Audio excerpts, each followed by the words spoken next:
So நான் proof கூட காமிச்சுக்கிறேன். இது 2 மாசத்துல எத்தனை தடவை மேம் அவங்க கிட்ட போய் கேட்டிருப்பீங்க? எவ்ரி வீக் கேட்போம், மேம் டைம் ஆயிடுச்சு எப்போ போடுவீங்க எப்போ போடு. ஆனால் எவ்ரி வீக் அவங்களோட ஒரே பதில், இப்போ வந்து அவங்க என்கிட்ட மிரட்டி கேட்டாங்க, இல்லை வந்து நான் வந்து அவங்க வந்து பேசும்போது இது பண்ணலாம் நான் சொல்ல வரல. அவங்க வந்து எனக்கு இன்னொரு புடவை அனுப்புங்க அப்போதான் இந்த வீடியோ போடும். எனக்கு அது பிடிக்கல. ப்ராடக்ட் என்னோடது, எனக்கு அனுப்புறதும் அனுப்பாததும் ஏன் விருப்பம். மேம் நீங்க இருக்கிறதுக்கு முதல்ல வீடியோ போடுங்க, அது என்னோட வாய்ஸ் ரெக்கார்ட் நான் காமிக்கிறேன்.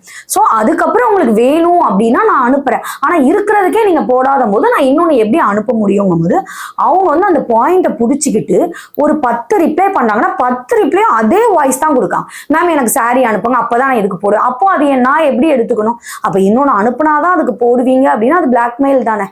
அப்படி இல்லைன்னா அது ப்ராடக்ட்டை ரிட்டர்ன் அனுப்புங்கன்னா அனுப்ப மாட்டேன்றாங்க. அட்ரஸ் கொடுத்தாச்சு, நான் அட்ரஸ் கொடுத்த ப்ரூஃப் காமிக்கிறேன், என்னோட அட்ரஸ் கொடுத்துட்டேன். ப்ராடக்ட்டை ரிட்டர்ன் கேட்குறேன், ப்ராடக்ட்டை ரிட்டர்னும் அனுப்ப மாட்டேன்றாங்க. அதை கையில் வச்சுட்டு வீடியோ அனுப்ப மாட்டேன்.